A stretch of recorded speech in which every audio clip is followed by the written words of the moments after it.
Bismillahirrahmanirrahim. Assalamualaikum warahmatullahi wabarakatuh. Selamat siang semuanya. Perkenalkan, kami dari kelompok 1 akan mempresentasikan hasil diskusi dari kelompok kami, yaitu tentang pengenalan algoritma dan pemrograman, dan pengenalan Pascal, serta 2 contoh soal untuk pengulangan antara for dan while do. Yang kami hormati, Bapak dosen pengampu mata kuliah algoritma dan pemrograman, Bapak Romadoni Azmi, SPDI, MED, dan teman-teman seperjuangan yang kami banggakan. Adapun tujuan dari video ini adalah untuk memenuhi tugas proyek algoritma dan pemrograman, yang dimana tugas proyek ini pengganti ujian akhir semester. Baiklah, pada kesempatan kali ini, izinkan saya selaku moderator untuk memperkenalkan rekan anggota kelompok saya.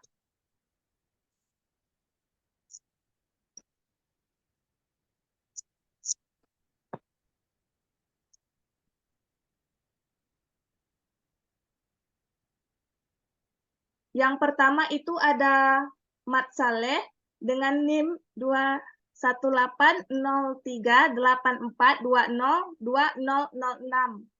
Yang kedua ada Raihan dengan NIM 2103020046.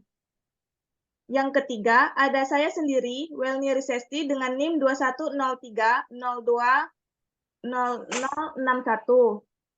Yang keempat ada Anissa Sri Amanda dengan NIM 2103020068. Dan yang terakhir ada Uzira Raika Salsabila dengan NIM 2103020070.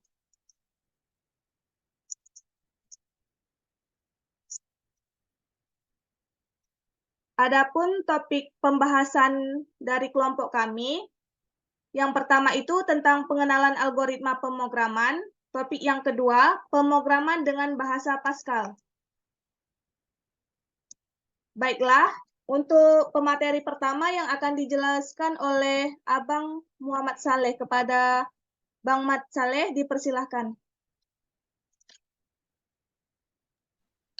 Baik, terima kasih moderator. Baik, di sini saya akan menjelaskan tentang materi kami, yaitu algoritma dan pemrograman.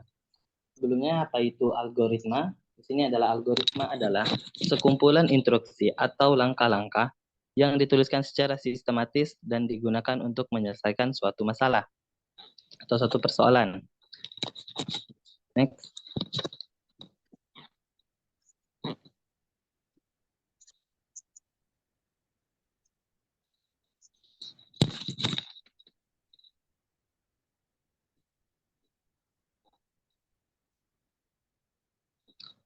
Nah, selanjutnya itu kriteria algoritma.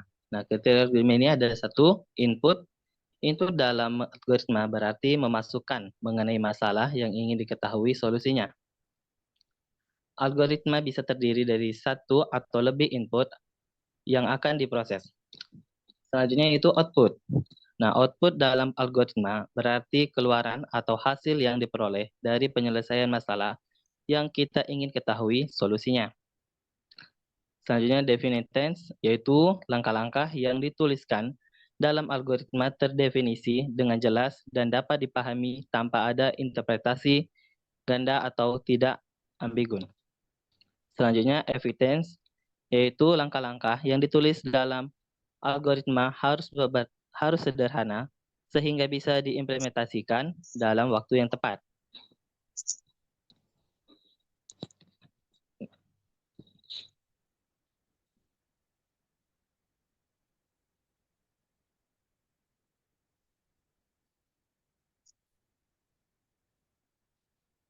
Nah, selanjutnya itu struktur algoritma.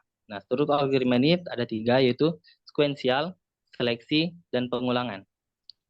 Nah, untuk sekuensial, yaitu struktur sekuensial, struktur dalam algoritma yang meliputi setidaknya satu instruksi dan dikerjakan secara berurutan. Selanjutnya itu seleksi. Nah, struktur seleksi pada algoritma yaitu struktur yang menyatakan bahwa pemilihan langkah harus dilakukan berdasarkan pengambilan suatu keputusan atau kondisi.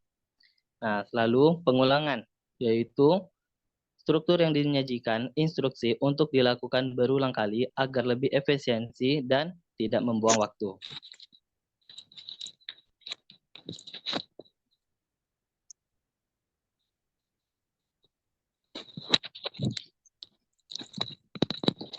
Nah, selanjutnya itu notasi algoritma. Nah, notasi algoritma ini adalah cara penulisan dari algoritma agar bisa diterjemahkan ke dalam berbagai bahasa pemrograman. Nah, notasi algoritma ini terbagi menjadi 3, yaitu deskriptif, diagram alir, dan pseudocode. Yang pertama itu deskriptif, yaitu notasi algoritma yang menggunakan suatu deskripsi baik itu dalam bahasa Indonesia, bahasa Inggris, dan bahasa-bahasa lainnya, dalam menggambarkan rancangan langkah-langkah pemrograman yang akan kita buat.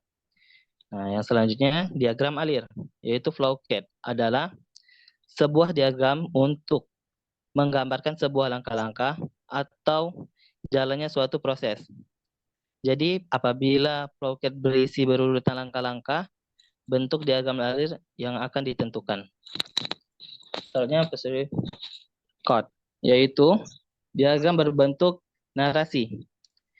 Biasanya menggunakan kata-kata sederhana, istilah umum, dan struktur bahasa manusia yang mudah dipahami, seperti jika, itu then, atau if then. Untuk setiap for each, lakukan itu do, selama, atau well, membaca, atau read, dan sebagainya.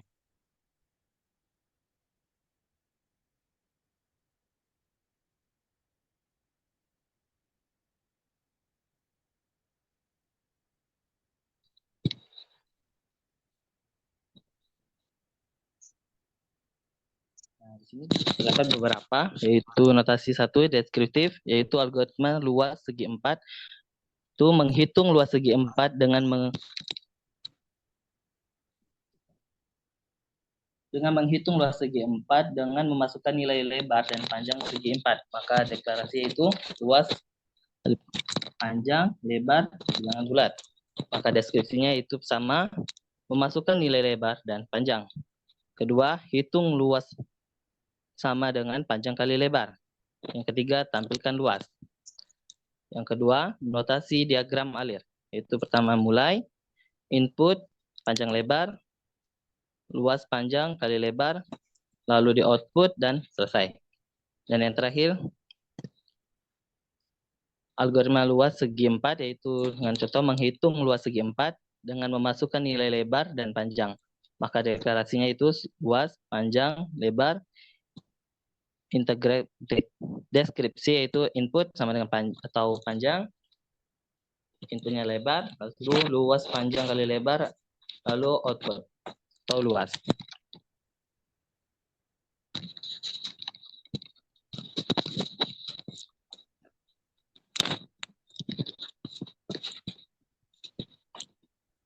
Baik, mungkin itu saja yang bisa saya sampaikan. Saya kembalikan kepada moderator.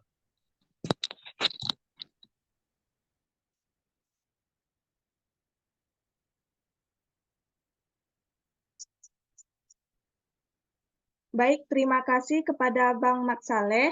Untuk materi selanjutnya itu akan dijelaskan oleh saya sendiri.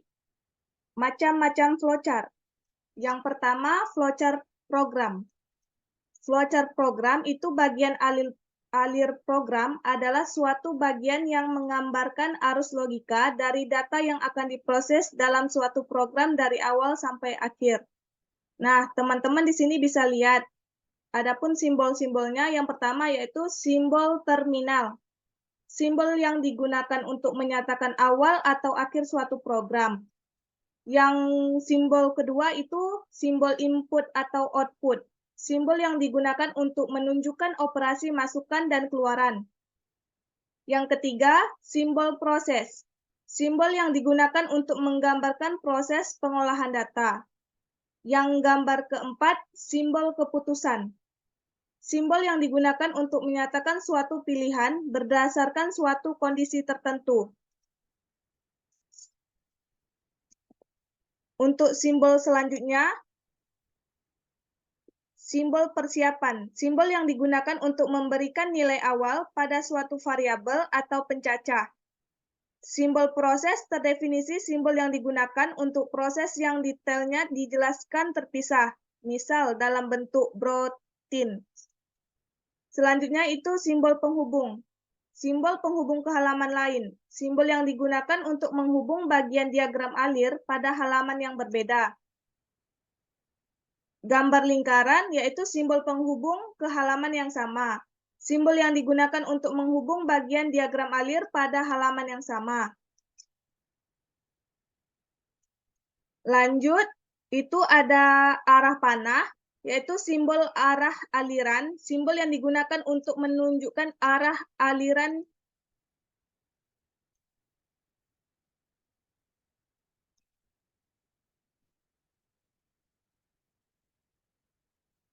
Nah, yang kedua itu ada flowchart system. Bagian alir sistem berbeda dengan bagian alir program. Bagian alir program sifatnya lebih terperinci tentang langkah-langkah proses di dalam program dari awal sampai akhir. Bagian alir sistem hanya menggambarkan arus data dari sistem. Simbol-simbol yang digunakan pada bagian alir sistem ada yang sama dan nada yang berbeda dengan simbol-simbol yang digunakan pada bagian alir program.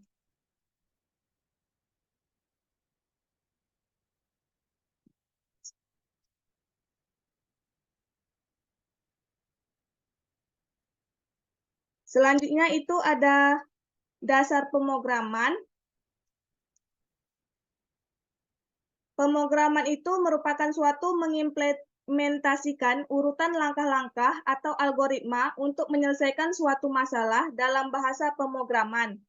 Program adalah kata, ekspresi, pernyataan, atau kombinasi yang disusun dan dirangkai menjadi satu kesatuan prosedur yang menjadi urutan langkah untuk menyelesaikan masalah yang diimplementasikan dalam bahasa pemrograman. Seperti pada kalimat di atas, tentunya algoritma memiliki hubungan yang sangat erat dengan pemrograman. Hal tersebut dikarenakan dalam sebuah pemrograman algoritma digunakan untuk merancang solusi. Artinya, algoritma di sini digunakan untuk mengidentifikasi dan merencanakan langkah-langkah yang harus diambil oleh komputer untuk menyelesaikan tugas yang diberikan. Algoritma memberikan panduan tentang bagaimana instruksi-instruksi harus diatur dan bagaimana aliran kontrol harus dikendalikan dalam program. Baiklah, itu saja penjelasan dari saya. Untuk materi selanjutnya akan dijelaskan oleh Anissa Sri Amanda. Kepada Anissa dipersilahkan. Baik, terima kasih moderator. Materi selanjutnya yaitu jenis bahasa pemrograman. Nah, jadi jenis bahasa pemrograman itu dibagi menjadi dua ya. Yang pertama itu bahasa tingkat rendah dan yang kedua bahasa tingkat tinggi. Nah, untuk bahasa tingkat rendah ini bahasa yang dirancang untuk langsung dapat dimengerti oleh mesin yang menganut kode binar 0 dan 1 tanpa harus melalui dipahami oleh manusia. Jadi bahasa tingkat rendah ini agak susah. Namun berbeda dengan bahasa tingkat tinggi. Nah, kalau bahasa tingkat tinggi ini merupakan bahasa yang lebih manusiawi dari bahasa tingkat rendah karena bahasa tingkat tinggi ini lebih dekat penggunaannya dengan bahasa sehari-hari. Namun bahasa ini memerlukan compiler untuk menerjemahkannya ke dalam bahasa mesin agar dapat dieksekusi oleh komputer. Sebagai contoh, bahasa tingkat tinggi ini adalah Turbo Pascal.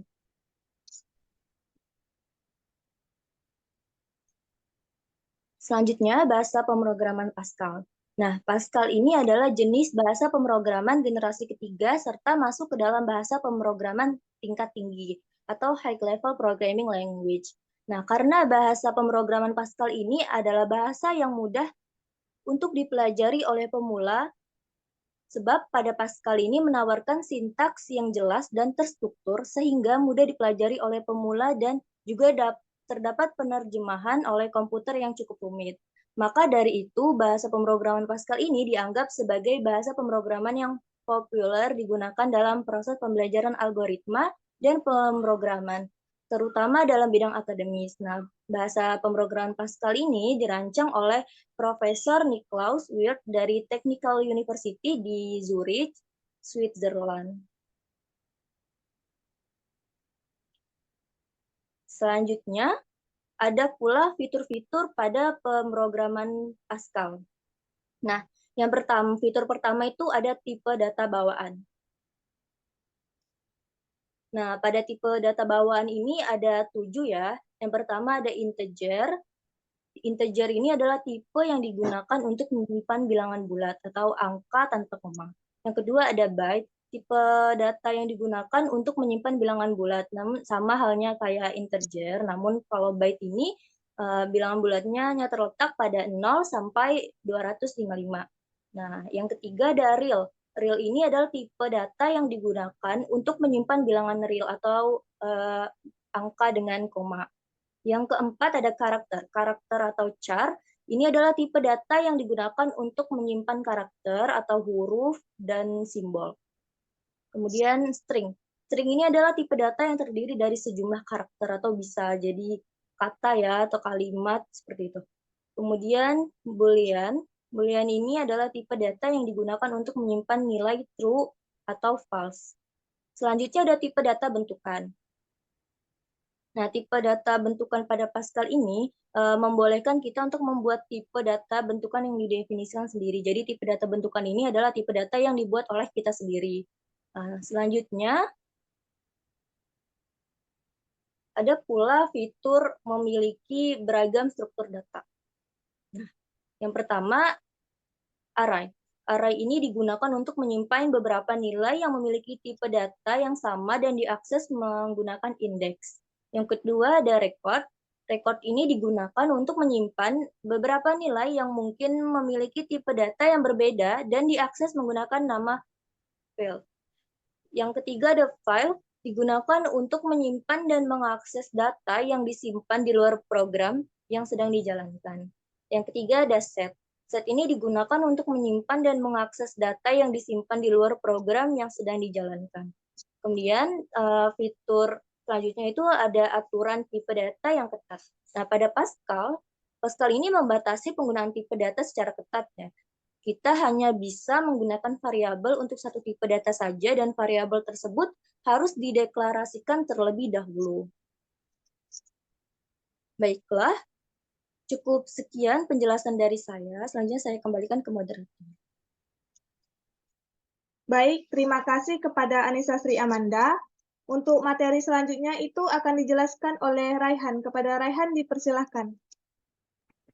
Baik, terima kasih moderator. Fitur pada bahasa pemrograman Pascal. 1. Mendukung struktural programming. Bahasa Pascal dirancang dengan konsep programan terstruktur yang mendukung subprogram melalui fungsi dan prosedur. Kedua, sederhana dan ekspresif. Pascal banyak menggunakan perintah-perintah dalam bahasa Inggris sederhana, sehingga mudah dipahami. Yang ketiga, mendukung programan objek. Walaupun tidak banyak dibahas, tetapi Pascal juga mendukung pemrograman berbasis objek, terutama pada compiler versi akhir.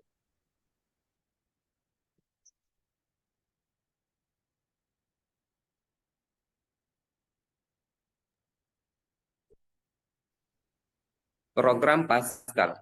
Program Pascal pengulangan pada Pascal. Macam-macam program pengulangan pada Pascal, yaitu 1. For loop. Seperti gambar di samping, program pengulangan for loop ini digunakan ketika kita sudah tahu atau kita sudah menentukan berapa kali kita akan mengulang satu atau beberapa pernyataan. Sehingga pada program for loop di samping, pengulangan yang akan kita lakukan adalah 1 sampai 5.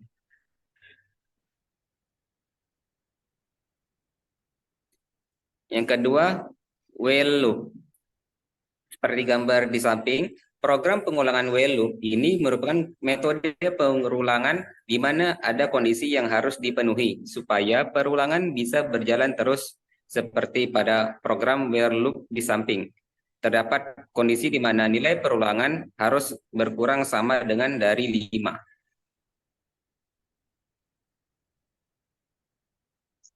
Yang ketiga, repeat until loop. Seperti gambar di samping, program pengulangan repeat until merupakan suatu penentuan kondisi yang dilakukan pada akhir perintah dan perulangan akan terus berjalan selama kondisi masih bernilai false.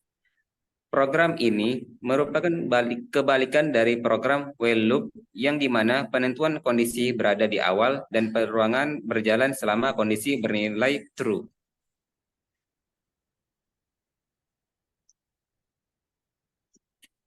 Sekian penjelasan dari saya kembalikan kepada moderator. Baiklah, terima kasih kepada Raihan. Untuk materi selanjutnya akan dijelaskan oleh Uzira mengenai contoh soal. Kepada Uzira dipersilahkan. Oke, baiklah. Kali ini saya akan menjelaskan tentang program penerapan bahasa Pascal pada aplikasi Turbo Pascal. Nah, sebelum itu kita buka dulu aplikasi Turbo Pascalnya.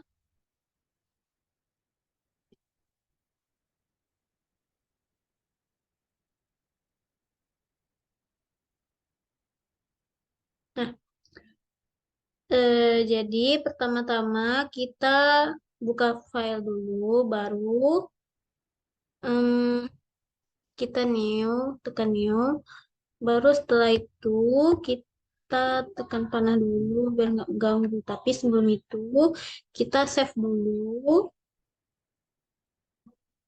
Karena kali ini kita akan membahas dua pengulangan, yaitu tentang pengulangan for sama while do. Oke.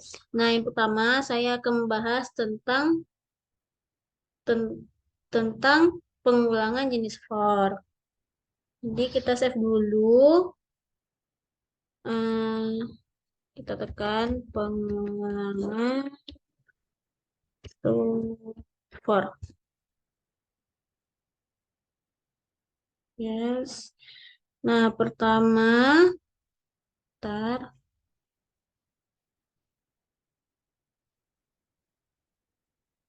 Nah, jadi pertama kita tentuin dulu apa yang akan kita buat.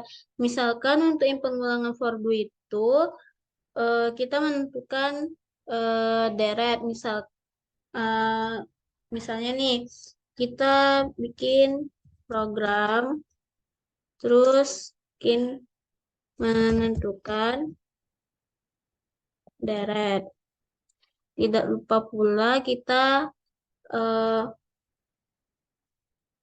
akhiri menggunakan titik koma, lalu kita enter. Lagi UCCRT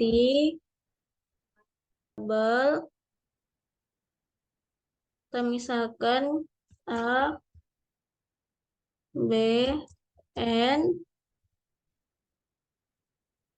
terus K, UN, ini sama dengan integer, karena integer itu merupakan bilangan bulat.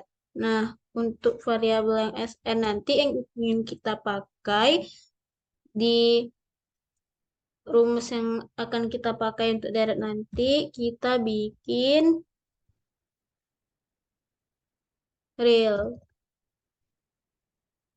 Nah, baru kita begin. Kita clear screen dulu. Baru titik koma. Kita tulis flatland biar nggak flatland dulu. Biar nggak bingung, kita bikin di sini program deret aritmatika. Begitu kita bikin titik komanya, habis itu kita tulis, kita ketik write. Nah, karena kita sudah menulis variabelnya, jadi kita di sini tinggal masukkan nilai A,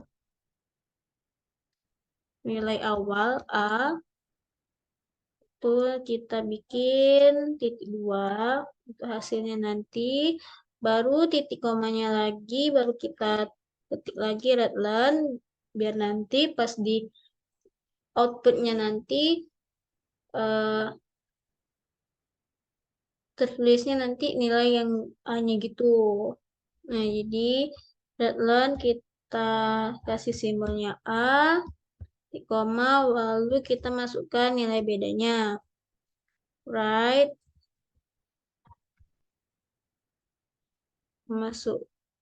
masukkan nilai beda itu B, lalu kita bikin titik 2, kita lupa kita bikin titik komanya, baru kita tulis lagi, kita kasih lambangnya B, karena di situ ada lambangnya B, titik koma lagi. Nah, habis itu kita write lagi, lalu masukkan,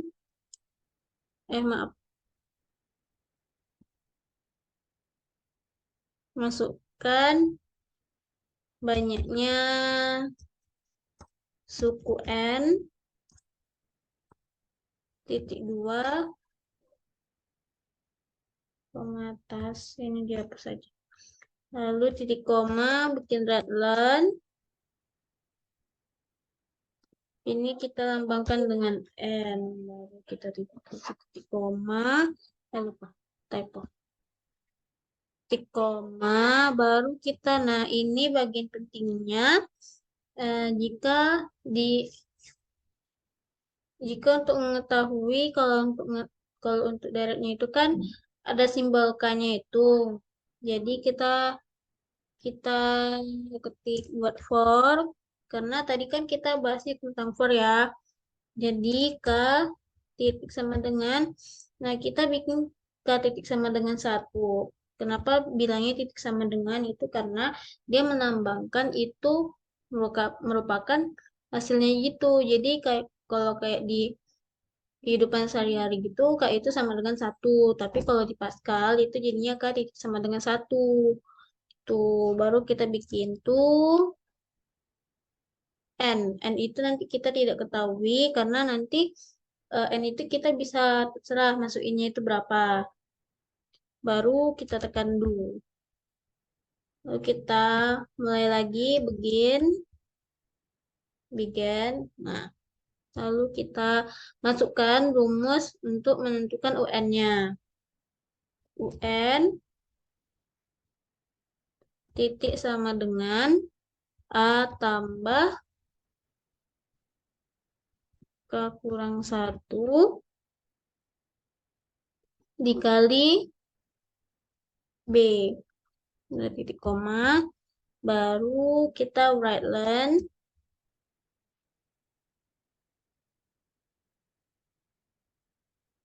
Write len.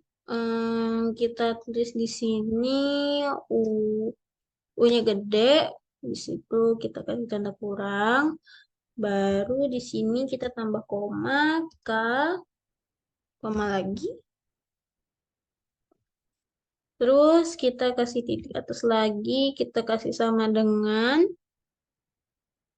ya kita kasih sama dengan, habis itu koma atas lagi, terus koma lagi, baru habis itu N. Nah, habis itu kita di situ kita N-nya itu titik koma karena kita belum siap kan. Nah, jadi terus kita masukin lagi ke rumus menentukan directnya. Jadi SN titik sama dengan N per 2 dikali A ditambah UN. Kurung, terus kita titik koma. Baru kita di sini bikin Bradlen. Terus kita bikin di sini jumlah sukunya adalah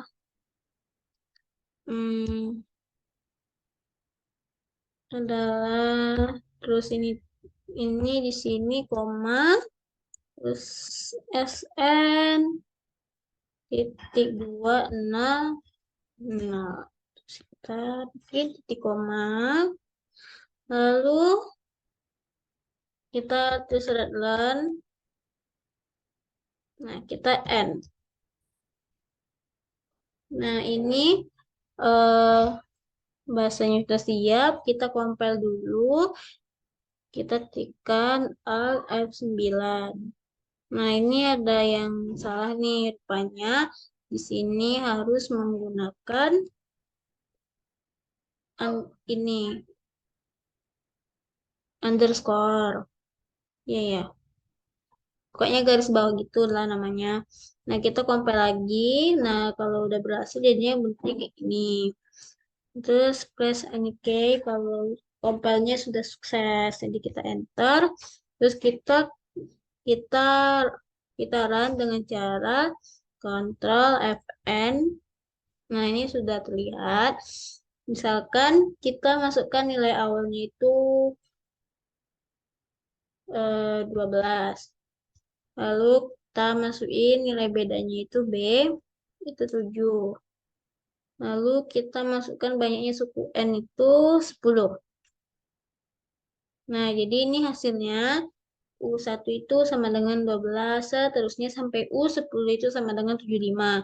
Nah, jadi jumlah sukunya itu adalah 435. Nah, itu aja untuk yang pengulangan for do.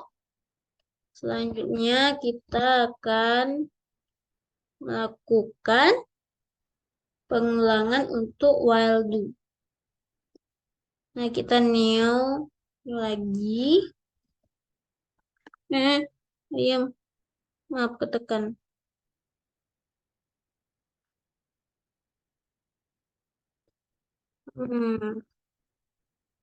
Nah, misalkan kita di sini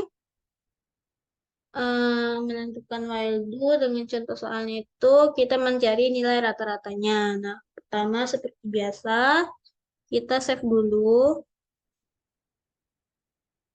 Kita save namanya pengulangan while.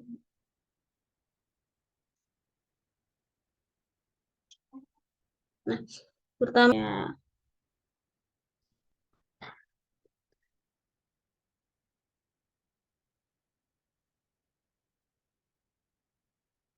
Kita share screen ulang, kita bikin ulang lagi untuk yang while do. Kita langsung aja nggak usah di save. Kita ikutin yang tadi.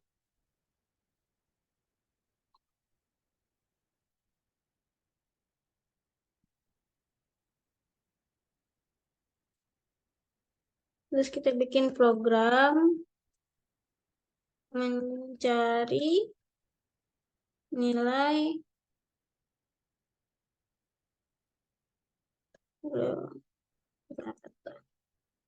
terus user CRT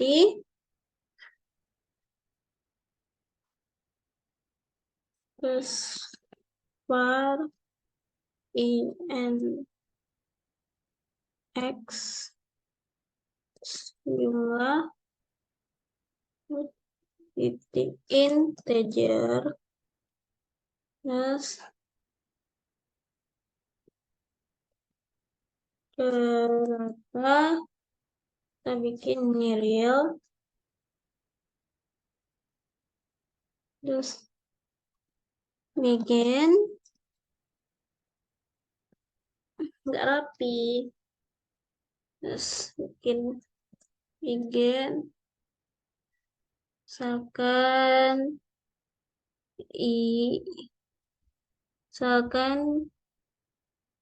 itu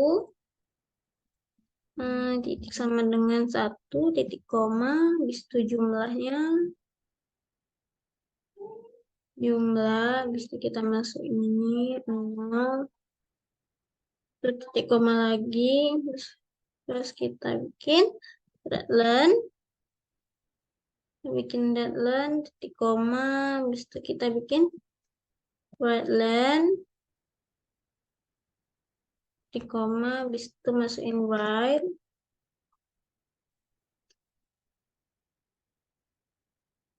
Terus di sini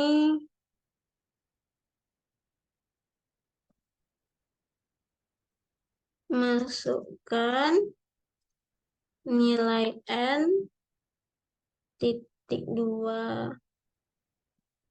Habis itu kita tulis di sini. Salah. Red n.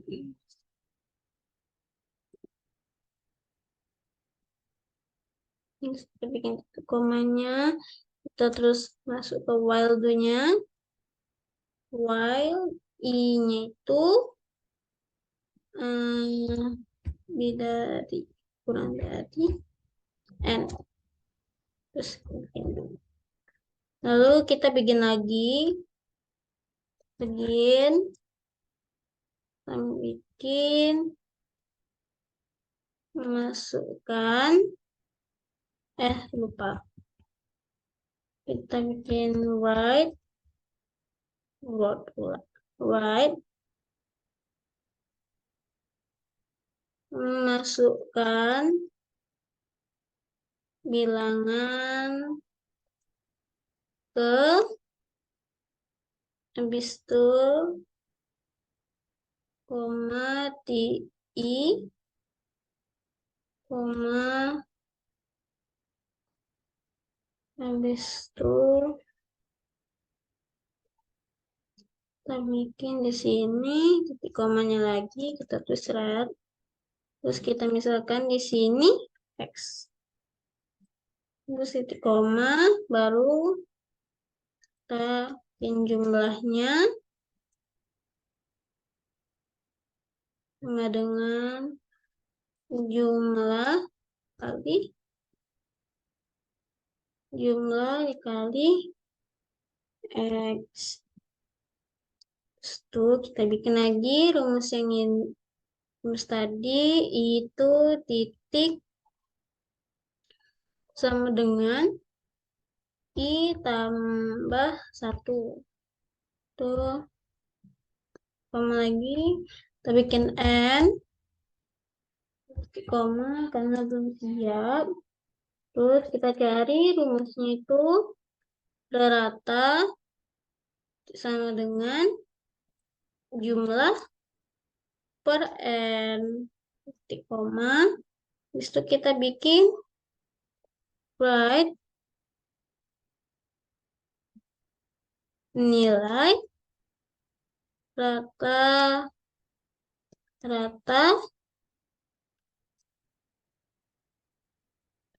koma habis itu rata 4,2 itu titik koma habis itu bikin readline titik koma terus di sini kita coba bikin lagi readline titik koma right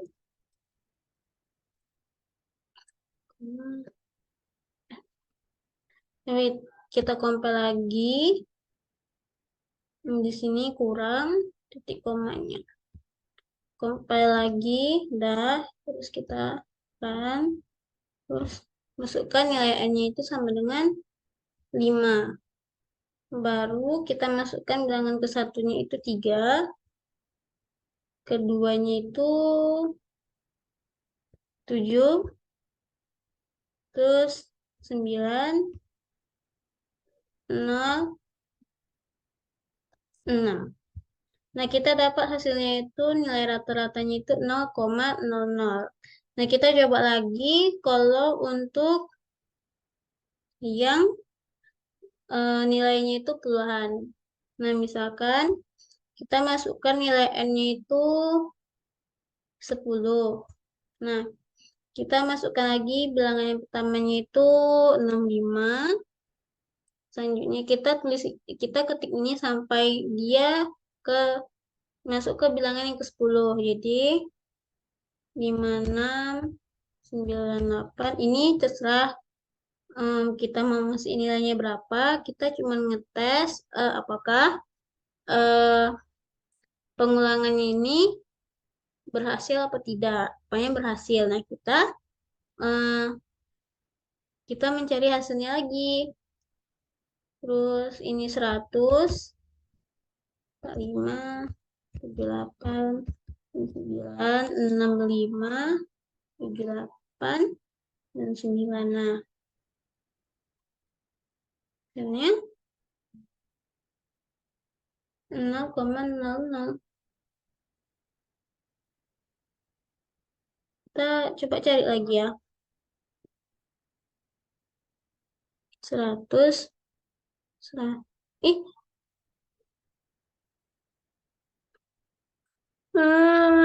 tunggu sampai 100.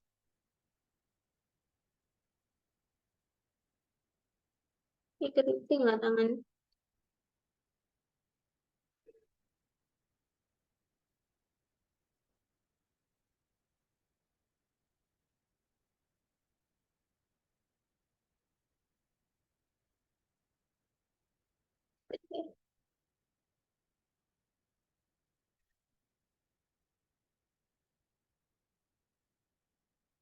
Kenapa 0,00?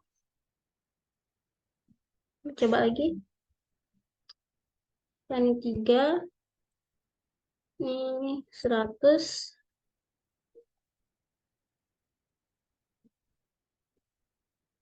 Kok 0,00? Kayaknya ini ada yang salah. Jumlah.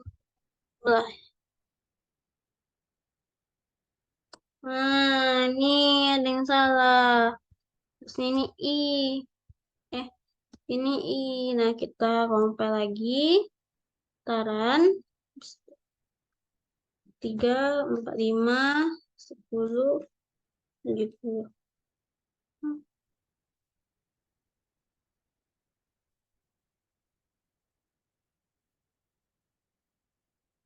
Ada yang salah.